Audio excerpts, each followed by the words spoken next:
Um, Now, you were saying some things about, because a lot of people probably watching this have kids, and, you know, you talk about the soccer moms and everything now, a lot of kids are playing soccer.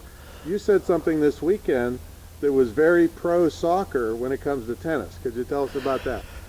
Well, we are very interested in how people get their first step, because that's critical in tennis. Because you only, and pro tennis now, the men only have 2.2 seconds between their first and second hit, because the new equipment has gotten faster, and the women are only 2.5 seconds. So it's very important how the fast first step, anticipation, and so on. But then when we were looking at some people who seemed to have the faster first step, and it turned out they were all soccer players or started with soccer. And so then I wanted to figure out why a soccer player is faster. And the answer was because they can't use their hands. And the brain they had to learn to send a signal from the brain to the feet. And tennis players first send it to the hand with the racket. And as a result, there's like 100, 200 milliseconds lost before the feet get into action. And we were so stunned that soccer players were one step faster than tennis players. So we could say that encourage your kids to play soccer, even if you want them to. Right. Or practice sending signals to the feet the best you can. Just keep thinking about the feet moving and not about the stroke. Can you improve that at a Yes, you age? can a little bit. We found that if you're just focusing on footwork and then going with the first signal that you see, we have a light that would shine in the research center, and then when that light went on and you had to get to a spot, how many milliseconds did it take you to get to that shot or that spot? And we found that you could improve that, because there were certain people who doubted almost every decision they made. They'd go, yes, it's a forehand, yes, and then they would move instead of, yes, forehand, go. You know, if the ball's coming to the right of your navel and you're right-handed, it's a forehand. And if it's going to the left of your navel, it's a backhand. And so you don't, if you can't find your navel, we can't help you anyway. One of your catchphrases from the old days was, "I'll make you famous by Friday." Mm-hmm. I came here on a Friday morning, and you said, if I can't increase your serve by 30 miles an hour by this afternoon, you'd be disappointed. Yeah, well, that's because I saw you serve before. And you were a little rigid on this link. Tell us about the link. Okay. And you did it. Yeah. You saw me serve probably 90 miles an hour from 60. Yes. What did you do to make that happen? You were a little bit higher on a couple of them than the 90s. But what happens is your brain type are wired from here to here. And so you like to play with this forearm. And this link was not in your repertoire. And yet the best players in the world, because powers are related, one, to the length of the radius. Well, when you're doing this, you have a short radius. Mm-hmm. And when you're playing with this link, you have a longer radius. That's one. This link also allows you a follow-through that's longer, which allows you to have a greater safety zone. And when we got you to start to use this link on the serve and this link on the forehand, you were automatically better. And in one day. I mean, it wasn't even a day. It was a little part of it. About an hour. About an hour, yeah. Uh-huh. So actually you made me famous by Friday. Yeah, that's right. Friday afternoon, 6 o'clock. Vic, tell us about the two new books you're working on. Well, there are two books. One, I've got a bunch of young scholars who come from pretty disadvantaged families, but they're getting all A's in school. It's called Would've, Should've, Could've. And its subtitle is High School Students Research Excuses for Failure and Paths to Success. And we're interviewing famous people such as yourself, Colin Powell, David Dinkins, ex-mayor of New York, Andrew Young, Cheryl Teagues, Christy Brinkley, Malcolm Gladwell, Ellen Langer, Dr. Ellen Langer. And the goal is what did they do to make them successful? What positive things? Not what negative things did they experience in their life. Then we're comparing it to high school students they see who may be following the wrong path. They're taking the long way around, and they're going to run into a lot more obstacles.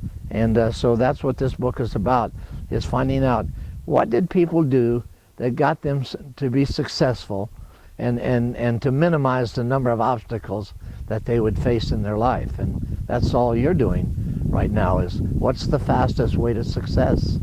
And when is that one coming out? Well, we're hoping that it's in 211. We're doing all the interviews right now on Skype, if we can. Some people are not using Skype yet, so we have to do a telephone thing unless they're local. And if they're local, then we can interview them. We did Tracy Austin, for example, one athlete.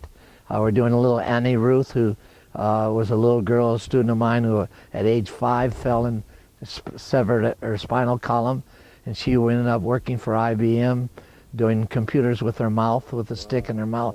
She paints with her mouth, and very successful. We have that kind of success story. And then the other is my own book, which is titled, when the book comes out, I'll be 82, and it's titled, If I'm Only 22, How Come I'm 82?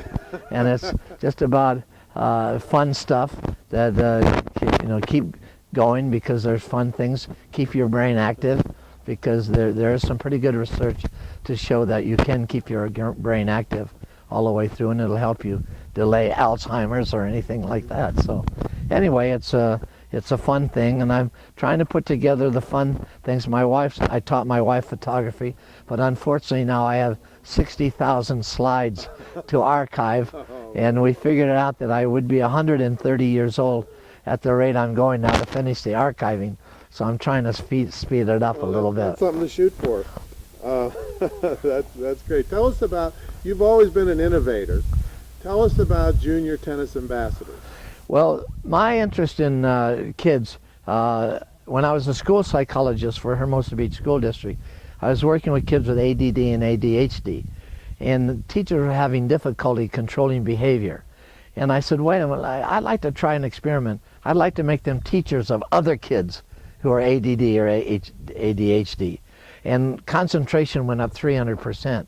I said, wait a minute, maybe we're underselling young kids their possibility of being teachers or coaches. And so let me try it with tennis. And I also taught blind children to hit a tennis ball. And so anyway, I started it, and about 3 years ago. Now we're just in one city. We're working on 2,000 kids right now who never even dreamed about playing tennis in a major Hispanic community.